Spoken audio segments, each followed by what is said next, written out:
vonis ibu terkena kanker getah bening, ku minta ibu dan ayah tinggal bersamaku. Aku minta izin kepada saudara-saudaraku.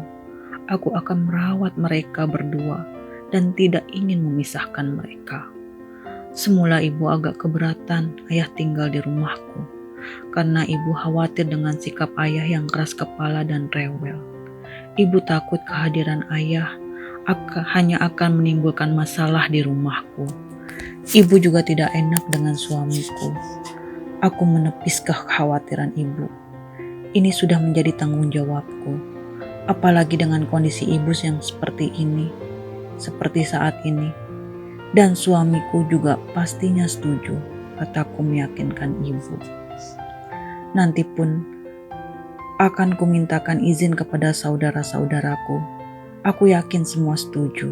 Kukatakan kepada ibu, aku akan membuat satu kamar di atas untuk mereka. Alhamdulillah, Allah membukakan rezeki kami hingga bisa merenovasi rumah dan membuat 2 kamar di atas, walau melalui cara berhutang kepada bank. Maklum, kami hanya guru, kami tak punya banyak uang. Apalagi baru saja kami membiayai operasi ibu. Itu pun kami tanggung bersama-sama. Menunggu renovasi rumah, kami tidur sebisanya. Kasihan ibu dan ayah. Namun, alhamdulillah, kulihat ada kebahagiaan di wajah mereka. Rasa berdosa terus menghantuiku karena selama ini sudah memisahkan mereka berdua. Di setiap akhir sholat, selalu ku minta ampun kepada Allah. Aku berjanji tidak akan menyia-nyiakan mereka. Aku mulai khawatir dengan kondisi ibu dan juga khawatir dengan ayah. Seperti pernah kukatakan bahwa sejak kami mengalami musibah kebakaran, ayah agak sedikit keras. Rupanya keras ayah berakibat beliau suka bertengkar dengan adik. Ku dengar cerita itu dari ibu. Aku khawatir dari pertengkaran kecil bisa berbuntut panjang. Aku berjanji pada ibu untuk bersabar menghadapi ayah. Kulihat wajah ibu berbinar-binar. Mudah-mudahan kehadiran ayah di sisinya bisa menjadi obat untuk ibu. Setelah ku beritahu keinginanku kepada saudara-saudaraku, alhamdulillah, mereka memberi respon yang baik.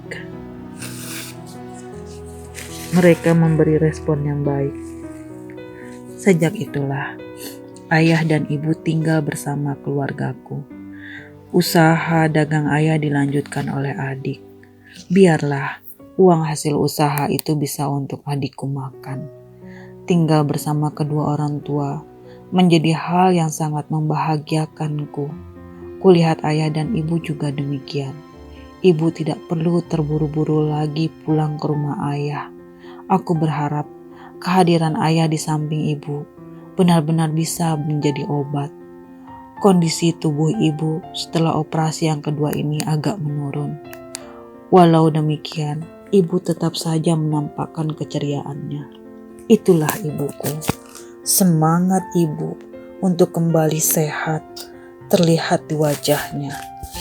Obat yang diberikan dokter diminum habis. Untuk tambahan obat, kami memberikan herbal ekstrak buah manggis. Harga 1 botol obat tersebut cukup lumayan, namun itu tidak bisa menjadi pertimbangan kami. Kami ingin ibu sehat. Ibu adalah segalanya bagi kami. Fisik ibu terlihat berangsur-angsur sehat. Tidak ada keluhan lagi dari bekas luka operasinya. Luka itu pun sudah mengering, tapi ada hal yang sangat mengganggu pikiran kami. Benjolan di rahang ibu semakin membesar. Kami makin cemas. Untungnya ibu tidak banyak bertanya tentang sakitnya. Walau beliau tahu sakitnya sudah memasuki diagnosis kanker, ibu tidak peduli. Untuk kesehatan tubuhnya, ibu mengikuti anjuran dokter tidak makan makanan berlemak tinggi. Ibu pun rajin minum ekstrak buah manggis. Kadang kasihan juga, Di samping itu kami juga membatasi makanan berlemak tinggi untuk membantu kesembuhan ibu. Selama di rumahku, ayah memiliki banyak waktu luang. Kebiasaan ayah otak-atik barang bekas untuk mengisi waktunya berdampak rumahku mulai tidak karu-karuan. Ada saja yang dibuat ayah yang sebenarnya jelek menurut pandangan kami. Tapi apa boleh buat, kami tidak berani melarang ayah. Kami takut ayah tersinggung dan pastinya ibu akan menjadi sasarannya. Kasihan ibu. Ibu merasa tidak enak kepadaku apalagi kepada suamiku.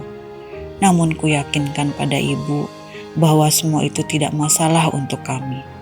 Tidak hanya masalah kotak-katik barang bekas. Paku sana, paku sini, gantung sana, gantung sini. Dapurku sudah seperti kapal pecah. Ayah pun mulai menampakkan rewelnya dan banyak ngatur. Aku dan suami mengajar di daerah Jakarta. Anakku yang besar kuliah di Surabaya dan 2 anakku kubawa sekolah di Jakarta. Si kecil kumasukkan ke SD swasta di Jakarta setelah ku tahu ibu keberatan kalau anakku sekolah TK. Ibu khawatir tidak sanggup mengantar anakku kalau ada kegiatan-kegiatan dari sekolah TK-nya. Maklum, di sekolah TK sering ada kegiatan seperti lomba, renang, manasik haji, atau kegiatan lainnya. Aku bisa memahami keberatan ibu, dan akhirnya kuputuskan anakku kubawa sekolah SD di Jakarta. Dan bersyukur anakku bisa masuk di SD swasta karena usianya baru 5 tahun 8 bulan. Jarak jauh yang harus kami tempuh membuat kami lelah sampai di rumah.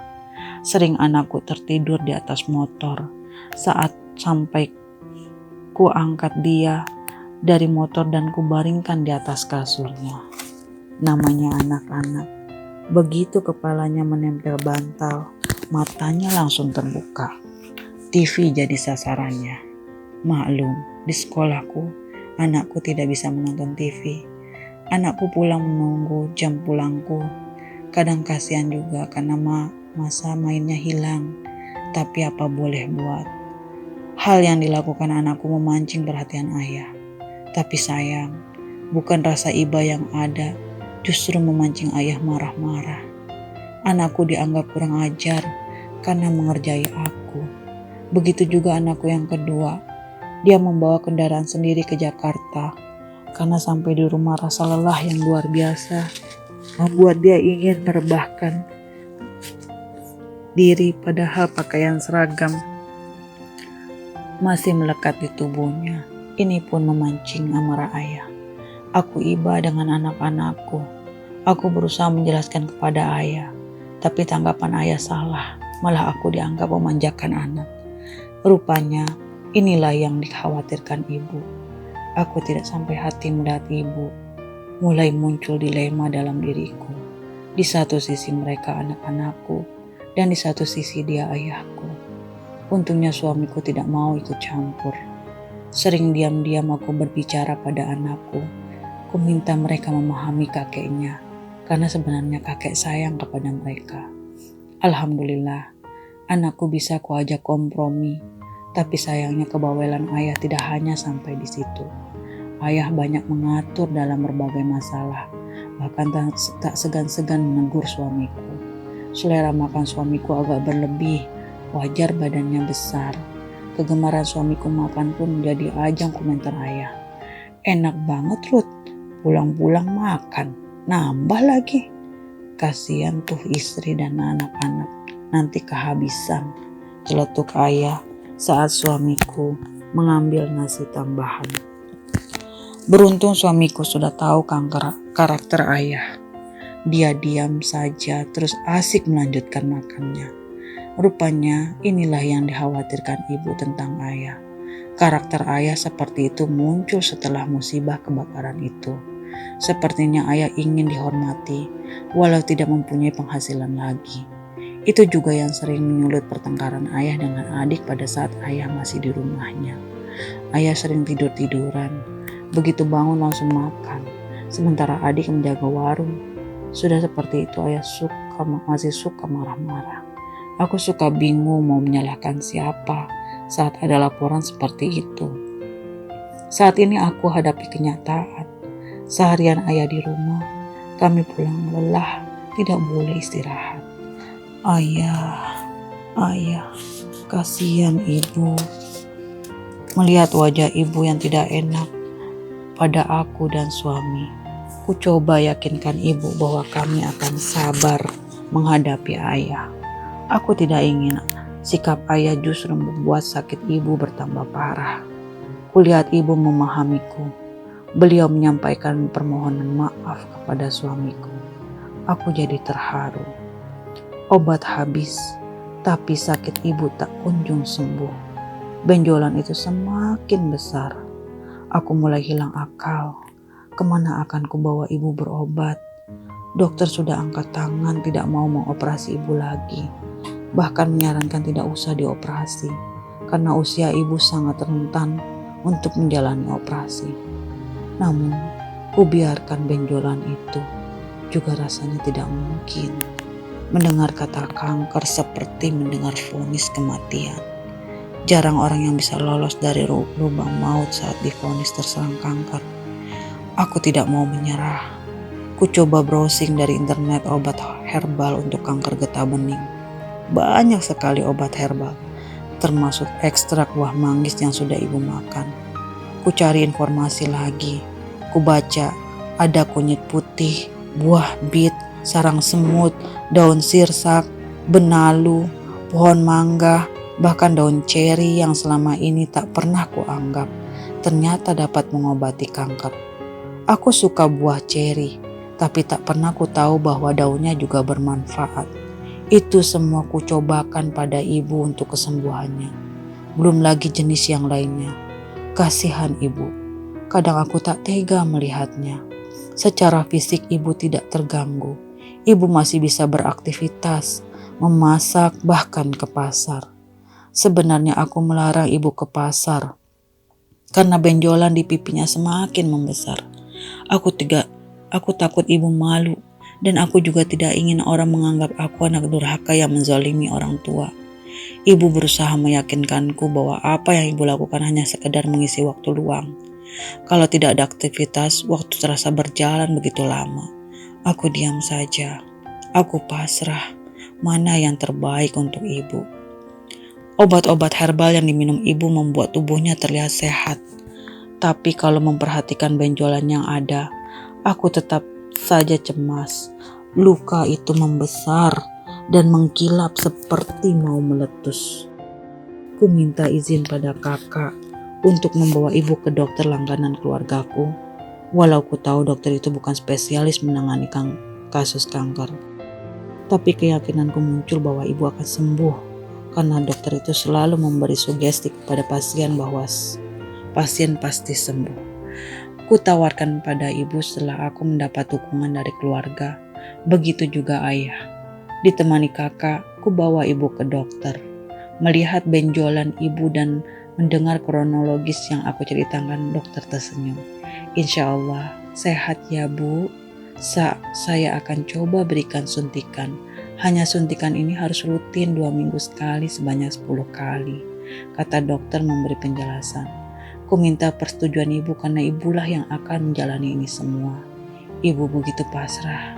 Dia hanya mengangguk, tak bisa berbicara apa-apa. Setelah melakukan pemeriksaan, dokter mengajakku ke ruang obat. Ku minta kakak menemani ibu sementara aku mengikuti dokter. Saat itulah tak terduga. Dokter memberitahu kondisi ibu yang sesungguhnya. Ibu maaf, saya harus mengatakan yang sesungguhnya tentang orang tua ibu. Katanya ragu-ragu sambil menatap wajahku untuk melihat kesiapanku mendengarkan berita yang akan disampaikannya. Ku yakinkan pada dokter bahwa aku sudah siap. Orang tua ibu terkena kanker getah bening stadium dini, kata dokter. Baru saja selesai kata-kata stadium dini keluar dari mulut dokter. Tiba-tiba saja ibu sudah berada di sampingku. Kakak menyusul di belakangnya. Melihat kehadiran ibu, dokter tidak melanjutkan pembicaraan.